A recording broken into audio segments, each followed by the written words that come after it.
The Witch's Fall and Rebirth. The morning sun hung low over the Imperial training grounds, casting long, sharp shadows across the dirt. A heavy, suffocating silence gripped the arena. At the center of the dust stood a young girl, her posture deceptively relaxed, her hand resting lightly on the hilt of a standard-issue training blade. Opposite her, exactly 100 meters away, a solid iron pillar stood as an insurmountable testament to the Academy's rigorous testing standards. With a movement so sudden it defied human perception, she drew. A singular, flawless flash of silver cleaved through the air. There was no grand explosion of mana, no theatrical battle cry, only the high-frequency whistle of displaced wind. A fraction of a second later, a clean, diagonal line appeared across the distant iron structure. The massive top half slid slowly off its base, crashing into the dirt with a deafening, metallic roar that shook the earth. The examiners stood frozen, their clipboards slipping from numb fingers. Their minds reeled, desperately trying to compute what their eyes had just witnessed. A girl of her tender age shouldn't possess such monstrous, ungodly power. Yet, by the next morning, the truth could no longer be contained. Overnight, the entire empire erupted in cheers for this once-in-a-century genius, Althea, the eldest daughter of the prestigious house of Count Royaz. Her name was sung in taverns and whispered in noble salons alike. But the adoring public had no idea of the dark truth hidden beneath her brilliant smile. They did not know that this very girl was once the terrifying, blood-soaked witch who had brought the entire empire to utter ruin. In her past life, Althea had not been a monster. She had lived a simple, fortunate life, wrapped in the warmth of a loving family, surrounded by her parents and her doting brother, Lancel. That peace, however, was violently shattered by the arrival of a cursed magic sword known as Val. The weapon was an infectious blight. Anyone who so much as touched its hilt lost their sanity within moments, their bodies collapsing under the weight of its overwhelming, corruptive power. Althea alone was a perfect, horrific match for the blade. Stripped entirely of her free will, her consciousness was pushed deep into the recesses of her own mind. She became the sword's ultimate puppet, a prisoner in her own flesh, forced to watch as her hand slaughtered anyone who dared approach her. Deep beneath those hollow, soulless eyes, she wept. She desperately prayed to whatever gods were listening for a savior, someone strong enough, ruthless enough, to defeat her and end the endless nightmare. As the empire lay reduced to blood and ashes, a beacon of hope finally arose from the carnage. The Azure Knights, the pinnacle of imperial military might, marched onto the fractured battlefields. Leading them was the third prince, Yuri Hen, a man who had willingly renounced his right to the throne for the sole purpose of wielding the holy sword Lan Kyosa to protect his people. In her youth, Althea had only ever looked up to the empire's greatest warrior from afar, admiring his nobility from the safety of her family's estate. She had never imagined that their first true meeting would be on a battlefield torn apart by 7 days and 7 nights of brutal, unrelenting combat. Ultimately, even Yuri Hen's unmatched strength wasn't enough to subdue the witch alone. It took the combined, desperate strength of his 3 elite teammates to push Althea's cursed body to its absolute limit. When her defense finally broke, Yuri Hen raised his glowing blade, prepared to execute the monster that had plagued the land. In that final, fleeting second, a fracture of Althea's true sanity returned. The crimson haze lifted just enough for her to see the destruction she had wrought. Tears of suffocating regret and profound relief streamed down her face. Seeing the raw, human agony in the eyes of the monster, the compassionate commander stayed his hand. Defying the furious protests of his bleeding comrades, Yuri Hen chose mercy. He lowered his weapon and gently wrapped his arms around her trembling, broken form, channeling his own mana to heal her fatal wounds. Locked deep inside the most secure dungeon of the Azure Knights' headquarters, bound by intricate magical arrays and heavy iron chains, Althea found a strange, fragile peace. She drew her strength entirely from Yuri Hen's unwavering kindness during his visits. As she sat in the dark, listening to his gentle voice, she wanted nothing more than to return his warmth with a genuine, human smile. But a miracle never came. The magic sword's malice was too deep, its roots wrapped tightly around her soul. Her fragile willpower was eventually consumed once more. In a demonic frenzy that shattered her chains, she broke free, plunging the dungeon into a fresh hell. She slaughtered Yuri Hen's closest squad members, cutting down a young, vibrant, red-haired knight before the boy could even sound the alarm. Deprived of his team and caught off guard by the sudden betrayal, the Empire's strongest knight eventually fell beneath her relentless blade. As Yuri Hen lay dying, looking up at her with fading eyes, the beautiful smile Althea had so desperately wanted to give him twisted into a horrific, blood-soaked sneer controlled by the sword. Years passed in a blur of slaughter until the world was empty. Eventually, through sheer exhaustion and decades of internal warfare, Althea finally broke the sword's curse. The demonic corruption receded, her hair and skin returned to their normal, human state. Looking down at her bloodied, scarred hands, the weight of a ruined world crashed down upon her. She screamed in pure, unadulterated agony, slamming the cursed weapon into the dirt for destroying everything she had ever loved. To her shock, the magic sword, Val, vibrated in the dirt, suddenly claiming innocence. It whined in a pathetic, desperate tone, arguing that it wasn't in its right mind back then, driven mad by its own corrupted nature. Before Althea could destroy it completely, the weapon offered a desperate alternative. If she could collect all 10 Kyosa, the divine relics scattered across the world, she could activate the mythical Holy Sword of Time and completely rewrite the past. Driven by a sliver of hope, Althea spent decades hunting down the divine relics, living as a ghost in a dead world. Moved by her absolute sincerity and her decades of agonizing penance, the Holy Sword of Time finally granted her a single chance.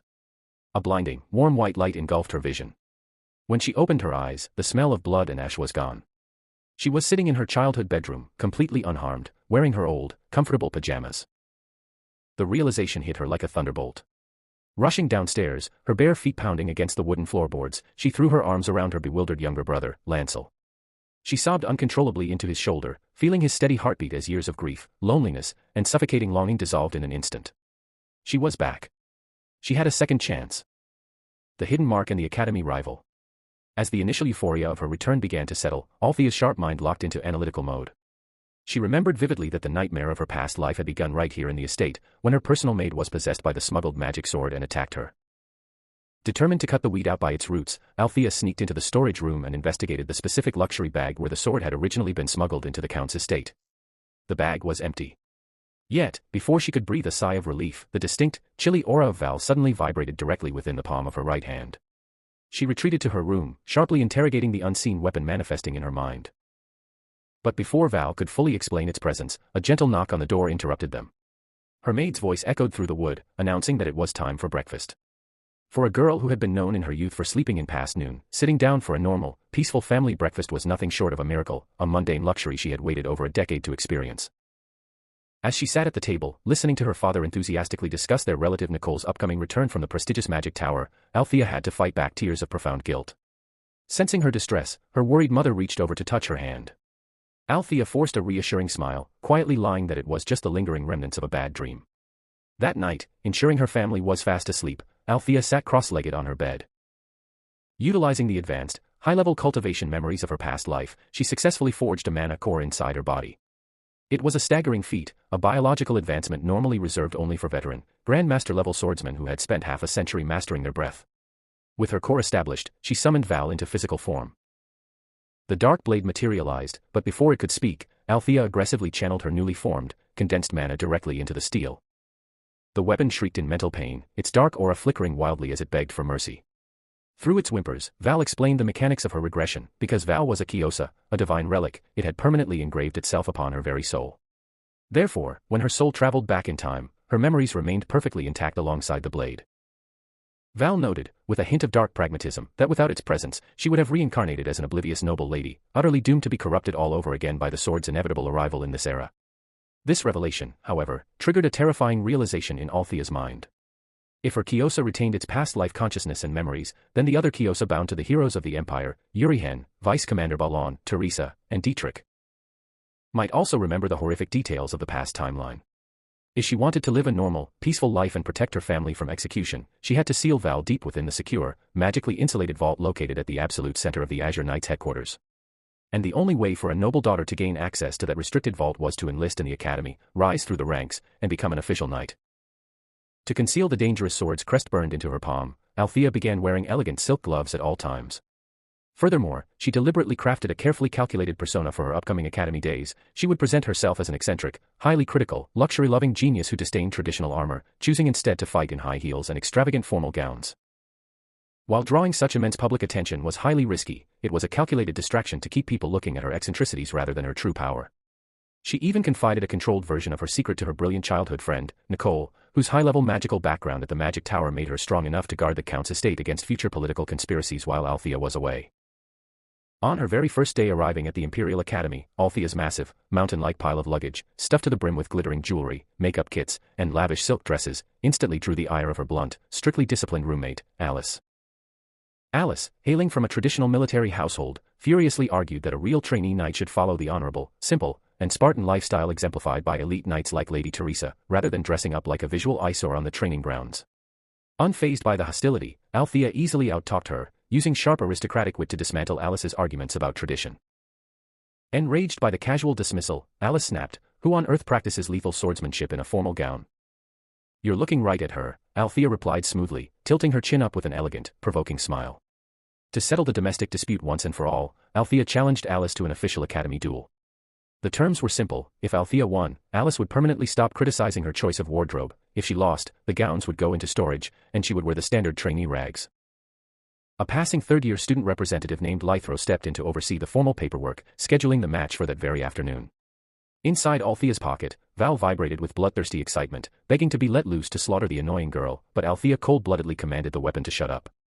Before the duel could commence, Lythro pulled Althea aside, inviting her to join their elite upperclassmen student club.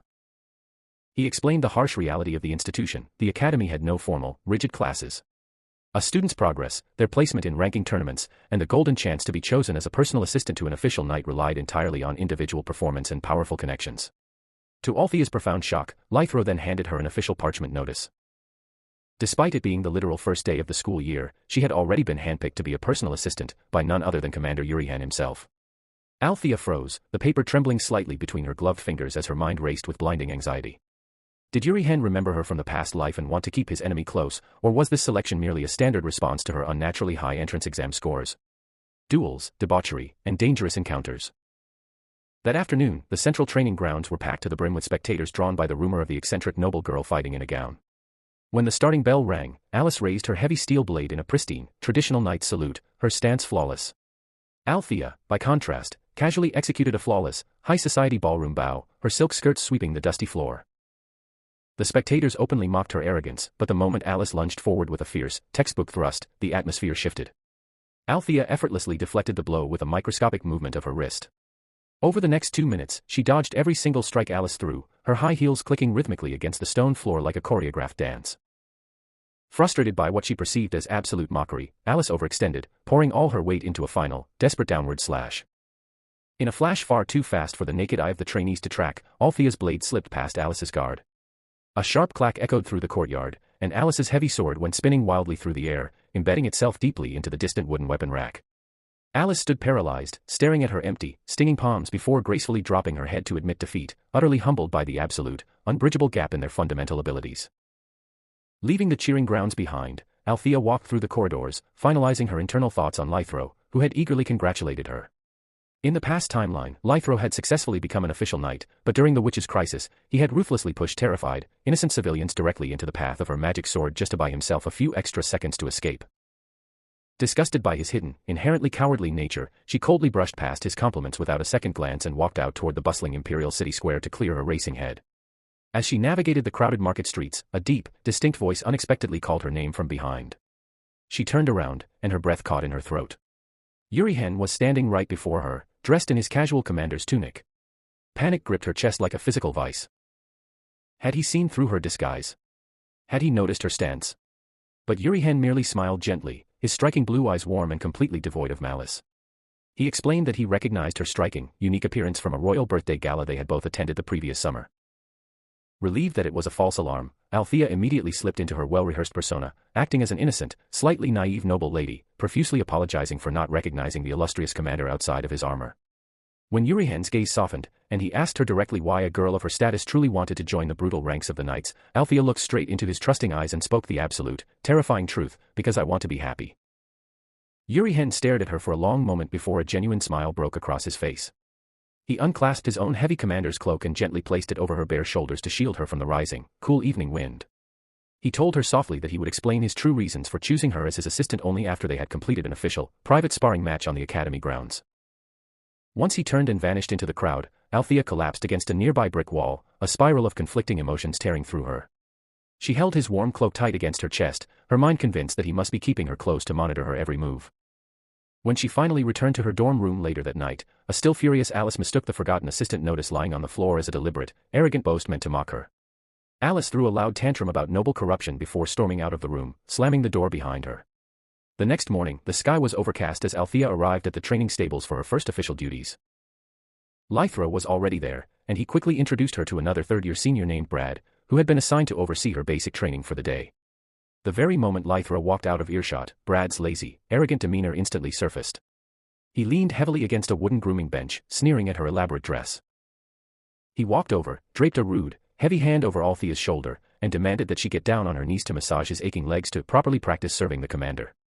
He openly mocked her high entrance scores, loudly claiming to the empty stable that she must have either heavily bribed the imperial examiners or used her young body to seduce Urihan into granting her the coveted assistant position. Althea's eyes turned dead cold, the warmth draining from her face in an instant. Ignoring Val's frantic, bloodthirsty whispers in her mind to slice the men into ribbons, she calmly lifted the hem of her expensive gown and brought her sharp high heel crashing down onto Brad's extended leg with precise, structural force. The sickening sound of fracturing bone echoed sharply through the quiet stables. Brad screamed in absolute agony, collapsing to the dirt floor as Althea deliberately ground her heel deeper into the injury. She noted aloud, her voice devoid of emotion, that if 3 years in the elite Azure Knights had only taught him how to be a disgusting, arrogant parasite, he was an absolute waste of Imperial resources. When Brad whimpered through his tears that he would report her violent assault directly to the commander, she calmly knelt down, promising to recount every single vile, slanderous word he had spoken about Urihen's integrity directly to the commander's face.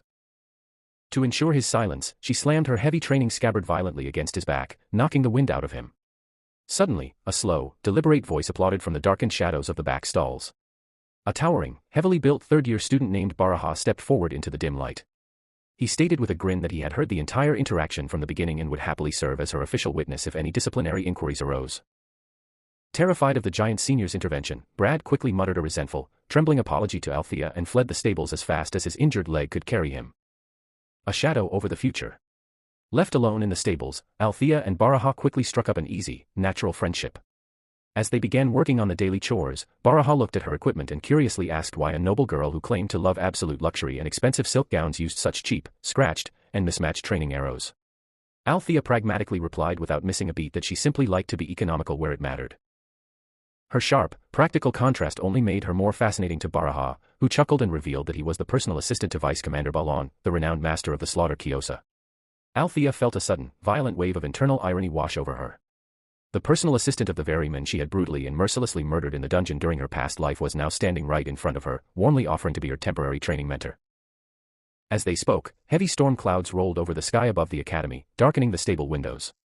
A sudden, violent crack of thunder rattled the roof, instantly triggering a suppressed, vivid memory from Althea's agonizing time locked in the Azure Knight's dungeon. She remembered the muffled voices of the dungeon guards outside her cell mentioning that Vice Commander Balon had died a hero's death during a massive, unexpected monster subjugation campaign on the northern border. Based on her calculations of the current timeline, that fateful, bloody campaign was scheduled to happen during this exact school year, meaning that Baraha, as Balon's direct assistant, was also doomed to die a brutal death on that very battlefield. Althea's fists clenched tightly at her sides. She resolved right then and there to alter the future and save his life, no matter the cost to recover. When Baraha returned from the tool shed holding an instructional training manual, Althea immediately stepped into his path, asking with intense focus if she could join the upcoming winter monster subjugation detail. Baraha stopped, flatly refusing her request with a serious shake of his head. He stated that freshmen were strictly forbidden by Imperial law from entering active war zones unless they managed to place in the absolute top 3 ranks of the upcoming Academy ranking tournament. Realizing that maintaining a low, unnoticeable profile was no longer a viable option if she wanted to protect the lives of the innocent people now surrounding her, Althea's gaze sharpened with absolute, unyielding determination. She would take the top spot. A few days later, the weather cleared, and Baraha took Althea back to the stables to officially teach her how to properly groom Urihen's personal warhorse, a gentle, massive white steed named Sylphid.